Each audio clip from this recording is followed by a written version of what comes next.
விஜய் நடிப்பில் ஜனநாயகன் திரைப்படம் சட்டவிரோதமாக இணையத்தில் கசிந்த விவகாரம் தொடர்பாக சைபர் கிரைம் போலீசார் 6 பேரை கைது செய்திருக்கிறார்கள்.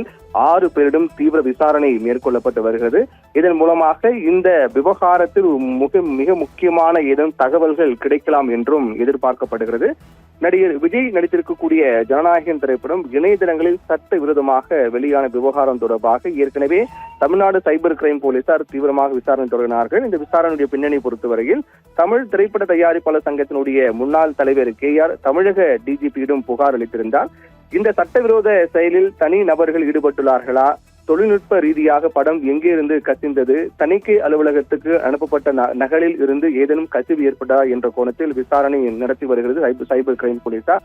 விஜய் தற்போது அரசியலில் கால் பதித்திருக்கக்கூடிய நிலையில் இதற்கு பின்னணியில் ஏதேனும் அரசியல் காரணம் இருக்குமா என்ற குற்றச்சாட்டெல்லாம் கூட அரசியல் ரீதியாக தாவேக தரப்பில் கூட முன்வைக்கப்பட்டு வந்தாலும் கூட, விஜயின் ஆதரவாளர்கள் தரப்பில் முன்வைக்கப்பட்டிருந்தாலும் கூட சைபர் கிரைம் போலீசார் மிக தீவிரமாக விசாரணை தொடங்கியிருக்கிறார்கள். படத்தினுடைய போஸ்ட் ப்ரொடக்ஷன் பணிகளில் ஈடுபட்ட ஊழியர்கள், தொழில்நுட்ப கலைஞர்கள் ஆகியோரிடமும் விசாரணை நடத்த தொடங்கப்பட்டிருக்கிறது. இந்த விசாரணையின் அடிப்படையில் தான் தற்போது வரை 6 பேரை சைபர் கிரைம் போலீசார் கைது செய்திருக்கிறார்கள்.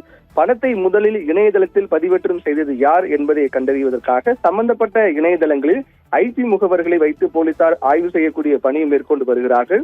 மேலும் படத்தினுடைய முழு காட்சிகளும் சமூக வலைதளங்களில் மற்றும் இணையதளங்களில் கசிந்ததை அடுத்து படக்குழு அளித்த புகாரின் அடிப்படையில் தான் தொழில்நுட்ப சட்டம் மற்றும் காப்புரிமை சட்டத்தின் கீழ் வழக்கு பதிவு செய்யப்பட்டிருக்கிறது. அதே போன்று டெலிகிராம் மற்றும் பிற சமூக வலைதளங்களில் பகிரப்படக்கூடிய லிங்குகளை முடக்கும் நடவடிக்கைகளும் அவற்றை பகிர்ந்தவர்களை கண்டறியக்கூடிய பணியிலும் போலீசார் ஈடுபட்டிருக்கிறார்கள்.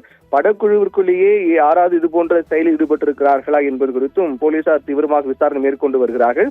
அந்த விசாரணையின் அடிப்படையில் தான் தற்போது 6 பேரை சைபர் கிரைம் போலீசார் கைது செய்திருக்கிறார்கள். ஏற்கனவே இந்த படம் லீக்கான விவகாரத்தில் 100க்கும் மேற்பட்ட இணையதள பக்கங்கள்லாம் முடக்கப்பட்டது. மேலும் அதை பகிர வேண்டாம் என்று படக்குழு தரப்பிலும் தெரிவிக்கப்பட்டது. இருந்தாலும் பல்வேறு இடங்களில் இந்த திரைப்படம் சட்டவிரோதமாக தொடர்ந்து சில பேர் பகிரப்பட்டு வருவதாக கூறப்பட்டு வரக்கூடிய நிலையில் அதை தடுப்பதற்கான நடவடிக்கைகள் மேற்கொள்ளப்பட்டு வருகிறது. அந்த அடிப்படையில் தான் சைபர் கிரைம் போலீசார் தற்போது வரை 6 பேரை கைது செய்திருக்கிறார்கள். கைது செய்யப்பட்ட நபர்களிடம் தமிழ்நாடு சைபர் கிரைம் போலீசார் தீவிரமான விசாரணை மேற்கொண்டு வருகிறார்கள். இந்த விசாரணை அடிப்படையில் அடுத்த கட்டமாக நடவடிக்கை எடுக்கப்படலாம் என்றும் எதிர்பார்க்கப்படுகிறது.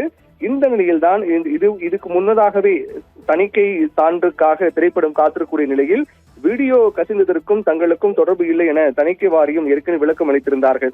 அதன் தொடர்ச்சியாக சைபர் கிரைம் போலீசாரிடம் சிக்கக்கூடிய 6 பேரிடம் தீவிர விசாரணை மேற்கொண்டு வரக்கூடிய நிலையில் அவரிடம் வரக்கூடிய தகவல்கள் அடிப்படையில் அடுத்த கட்டமாக இந்த விவகாரத்தில் மேற்கொண்டு மேல் நடவடிக்கைக்கான வாய்ப்பாக இந்த 6 பேரும் கைது செய்யப்பட்ட நிகழ்வு என்பது அமையலாம் என்றும், அதற்கு அடுத்த நிலையில் அடுத்த விசாரணை என்பது மிக தீவிரமாகலாம். தற்போது 6 பேர் கைதாகி இருக்கக்கூடிய சூழ்நிலையில் இவர்களை அடிப்படையாக வைத்து மேற்கொண்டு யாரேனும் சிக்குவார்களா என்ற ஒரு எதிர்பார்ப்பும் ஏற்பட்டிருக்கிறது. விசாரணை தீவிரமாக நடைபெற்று வருகின்ற நிலையில் 6 பேர் கைதாகி இருக்கக்கூடிய நிகழ்வு என்பது பரபரப்பை ஏற்படுத்தியிருக்கின்றது.